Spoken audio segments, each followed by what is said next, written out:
What's going on? YouTube, it's ya boy, CamATL, and welcome back to another NBA High Five video with your boy. Drop a like down below because I already know you're gonna love it. Subscribe to the channel if you haven't already. Comment anything in the comments section, all that good stuff. Thank you guys for joining me as always. I hope you had a fantastic start to your week yesterday.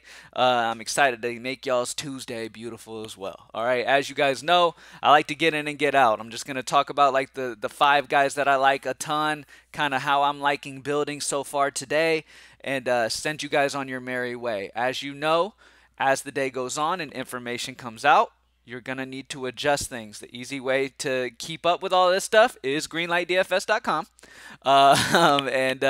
Yeah, also if you play player props, the easiest, simplest way to have success without having to spend a ton of time on it is by using our NBA prop tool at greenlightdfs.com, which you get with your NBA subscription. Okay, so when you join up with NBA, make sure you take advantage of the NBA player prop tool that you also get, and the optimizer that you see on your screen right here to be able to see my projections and kind of see the guys that I like at certain spots. You know what I mean? So let's go ahead and get straight into this, though. All right.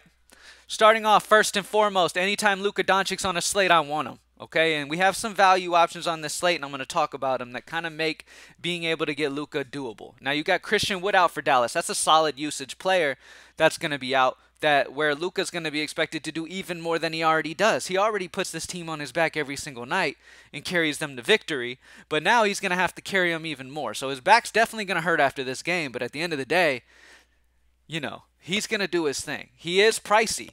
You know what I mean? For this price tag, you need the 60s. I haven't projected at 65 and a half. Okay, so I love Luka. At the end of the day, with the value we have on this slate so far, the way that I'm feeling about it is that we have value enough to where I can get who I believe to be the top scorer of the day, get a couple other solid plays in there, and then grab some of that value. And that's my favorite way to build so far today. I've already built like a good bit of lines already by just trying to find the right roster construction. And as you guys know, I've mentioned it a million times, it's not as easy as being like, when DFS, it's not as easy being like, okay, yeah, this guy, this guy, this guy, and not and just plugging them in spots and not really taking in consideration where you're putting them in the lineup. It is a huge difference maker when you figure out the roster construction that is necessary on a slate. That's majority of the work right there. You know what I mean? Because I've been doing this for so long that I already know the matchups that I want to attack, the usage of these guys, the exact analytics that I would be looking up. I already know that stuff kind of in my head already off the season. So I have a good idea of that already. Majority of the work is figuring out where you want to place people so you're getting the most optimal possible version. And that's the biggest thing, and that's the biggest benefit with Greenlight, with our site, is that the best content that you can possibly get in this DFS world is knowing how a person who has had a ton of success, obviously, I've been in this industry 8+ years. Everybody who's played with me, you guys know, like I've had a lot of success in this industry, and to know exactly how I'm building and how I'm playing each night is a huge benefit. You know what I'm saying? If you could know exactly what these professional players are playing, right? Just to get an idea whether you play it exactly as that is or you mess with it a little bit and make it your own, so be it. But to know exactly like the most optimal way to build on a slate if you're building one lineup is priceless. That's huge information. And that's really where I like to do. You know, my whole point of things is to shorten y'all's research time, make life a ton simpler, make you really be able to understand exactly how to attack a slate like immediately and easy, super simple and easily, which is what the tools are here for and what's the optimals are here for Greenlight, what my optimizer's here for, to let you be able to choose between this guy or this guy based off my personal projections, all these different things just to make life easier. That's the point that I'm here for. Okay, so roster construction is incredibly important. That's what I spend a lot of time on, making sure I'm laying guys out exactly where I want them. Next up, one of the value plays of the day is going to be Deni Avdija. I think I'm saying his name right. I think I've learned it. Avdija? Avdija? Okay, whatever. Deni. Okay? Deni is only 4K. You have Rui, who was traded, and Kristaps Porzingis who are out. So I think Denny's probably going to be chalk value, which is rightfully so. Don't try to fade it just because he's high owned. Take it where it is necessary. Denny is a fantastic value play on this slate today, and he opens a lot up at only 4K for his opportunity today. I have him projected at 26. I mean, fantastic value, over 6X. Absolutely love Denny. Now, somebody getting a direct benefit with Porzingis and Rui out is going to be Kyle Kuzma. Now, you can play this either way, depending on roster construction as the day goes on and how you want to lay things out. If you prefer to spend up at a guard, then go Bradley Beal. That's completely fine. And Bradley Beal is less, okay? If you prefer to spend up at the forwards, then this needs to be Kuzma. Kyle Kuzma is a fantastic option. He dropped over 60 against this team last time. I don't know if Bradley Beal was active against Dallas last time or not. I didn't look at that. But I do know that at the end of the day, Kyle Kuzma is going to get a huge direct benefit with no Porzingis and no Rui. So it's a fantastic spot. And both Porzingis and Rui are such big usage guys at that forward spot. Like, they're solid plays. You know what I mean? So with them off, Kyle Kuzma is going to be expected to do a lot. He's going to play a ton of minutes. I love him at 7-9. I think it's too cheap. He's a fantastic option. Him and Bradley Beal are perfectly fine, depending on how you want to construct your roster. All right? If you need a little money, you can go Beal. And roster construction doesn't matter whether it's a guard or a forward. Or, like I said, if you kind of want to spend a little more at guard and use the forward value, then do your thing. We'll check over where the value is so far, and kind of I'll give you an idea of what we're looking like on the slate so far, and how roster construction might end up being later on in the day.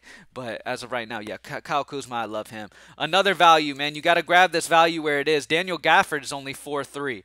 With no Rui and no Porzingis. It's another guy who's going to get a huge benefit. Yes, there's 3 Washington players in the high five, but that's because they are the best value plays that you can get on this slate, in my opinion.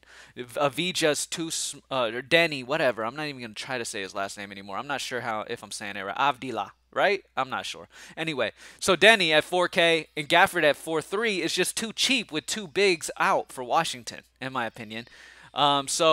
Yeah, we're getting a good bit of Washington here, and we're running it back with Luka so far in the high five.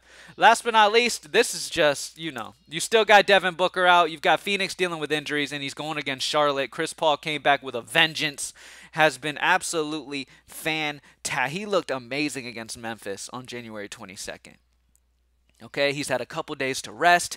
He's at home in Phoenix facing Charlotte. This is a fantastic spot for Chris Paul. I'm right back to it at 7-5, one of the upper guys that I like on this slate today. He does happen to be a guard, so we'll see what happens as roster construction goes on throughout the day. But I absolutely love Chris Paul today. He really pops for me. And once again, honestly, one of the good things that you can do, kind of like a base thing that you can go with in your brain, right, when you're building lineups, is kind of be like, okay, is every single part of this lineup getting a bump some way? You know what I'm saying? Are they getting... I like to build my lineups where in every single spot there's some type of bumps. Yes, there's some days where you're not getting much injury news, and you're going to have to play guys just off gut feel and opportunity, matchup-wise, and price. But at the end of the day, I really like to look at it and be like, okay, is every single spot getting a bump in some way due to somebody being out and getting that extra usage? Luka, no Christian Wood. Denny Avdija, obviously. Rui and Porzingis. Kuzma, Rui, Porzingis. Gafford, Rui, Porzingis. Chris Paul, Devin Booker, and others. Okay, so at the end of the day, this high five is taking advantage of multiple injuries. There's going to be more value as the day goes on, probably open up. But let's take a look at what we have so far, point per salary, with the Greenlight Optimizer. Josh Green pops very well at 3-1. He will get extra run with no Christian Wood, obviously. He's going to get some extra run. He's been playing like mid-20s minutes, which is fantastic for a guy at 3-1. Really, all you want is opportunity. Okay, all you really want at 3-1 is a guy with opportunity, because these guys are all NBA players. Most of them can make it happen. The more opportunity they have, the more opportunity they have to hit value, obviously. That's just whatever, natural, whatever. Mark Williams, another value. I talked about him in the last video. He went out and hit value. Bismack Biyombo if Ayton is out. Gafford, TJ McConnell is popping a solid value, and he's 6-1. So if you look at this slate, right, and you're like, okay, I don't really want to go Chris Paul. Or you even think to yourself, you know what? I don't want to go Luka. You do have guys. You do have a TJ McConnell that could replace either one of those guys that's popping as one of the best values on the entire slate out of any player you could possibly imagine, which makes sense. McConnell has been on fire. And you've got injury bumps there for him as well with Halliburton out. So TJ McConnell is fantastic value. So if you want to replace a Chris Paul with him, you definitely can. Okay. So far, if you look at this top value, you have a couple guards here in view. You have Alex Caruso. You've got T.J. McConnell. Now, Alex Caruso, I'm kind of you know, I'm hoping we get some type of injury bump maybe for Alex Caruso to make him even more in play. Right now, as of right now, you have Dragic out for Chicago. And so I don't even has Dragic even been getting minutes, or he's been out for a while now? Okay, so he's been getting a little bit of minutes before he left out. So he's normally will get about 15 minutes on a regular basis. So with him out, Alex Caruso is getting a little bit of a bump. So at 4K, he's serviceable, and he is getting a bump. But we have TJ McConnell and Alex Caruso as top popped value, and then you've got a lot of bigs here. You've got forward and bigs who are really popping as value today. If Ayton remains out, Biyombo is going to become amazing value. Mark Williams is going to be solid value once again, especially if you still have LaMelo out and other guys out for Charlotte. He's been performing really, really well, so he's earning himself more and more minutes. Josh Green at only 3-1, solid value at the forward spot. So, like I said, as the day goes on, later on in the day, if you want to check out the Greenlight Optimizer, it comes with your access. The tools, the prop tools for player props for PrizePicks and whatever. You get access to that, and you also get access to the Greenlight Optimizer when you get our NBA packages. So not only do you get the optimal, as we post normally about 15 minutes before the slate, the most optimal version we can imagine for the slate. And then as the night goes on, we continue to make it the most optimal as news comes out. So if you do want to do that, you need to follow me on Twitter at @Cam_ATL, because we work all night long until we can't work anymore to keep it the most optimal throughout the entire night. But use the optimizer to your benefit, man, especially if you're making multiple lineups. You know me, I like to focus on one, but if you're making more than one lineups, let's say you want to make 10 lineups or so, the Greenlight Optimizer is your bestie, okay? Take advantage. You can generate 10 lineups like that. Okay, so yeah, take advantage. And when you come in here, like, we adjust as the day goes on, as news comes out and stuff like that. So if you want to come in here 30 minutes before the slate or so, sort by point per salary and look at it and be like, okay, this is where the best value is. So that means I'm going to spend up on these other spots. You know what I mean? Let's say a ton of forward value pops up and you have nothing but forward value on this slate. Take Kuzma down to one of the forward values, spend up on a Bradley Beal at guard. Something like that. You know what I mean? Spend up on your guards, grab your forward value, that type of thing. You know what I mean?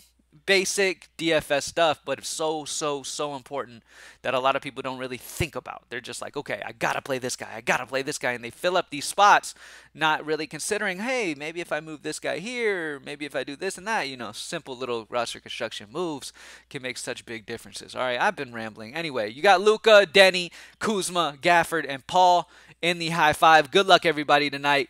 Let's get it. We damn near got the takedown on PGA last week. Smashed the first week as well. We've been having a huge PGA season. I have a new PGA optimizer that I've added as well that you get access to on the membership exclusive tools. Like, we're just adding stuff left and right. So pretty much what the new PGA optimizer tool does is it generates what it believes to be the most optimal version based off of what Vegas would play. So if Vegas was a person, if Las Vegas was a person, and where the money's going and where the majority of everyone is like all the smartest bettors in the industry, right?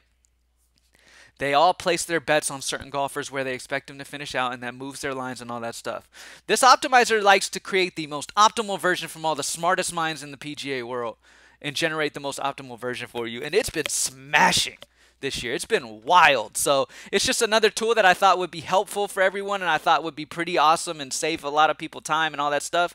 And it's been fantastic. One thing that I've noticed that's been amazing is that it's damn near been matching up with what I'm liking on the slate. Like, I'll do my normal research for PGA, and then I'll look and be like, wow, okay, that's matching up really well. So I'll feel really, really good about it, and rightfully so. It's been dominating. So yeah, take advantage of that as well. Go grab your PGA. A lot of people sleep on PGA. A lot of people are like, PGA is boring. I don't really care to watch PGA.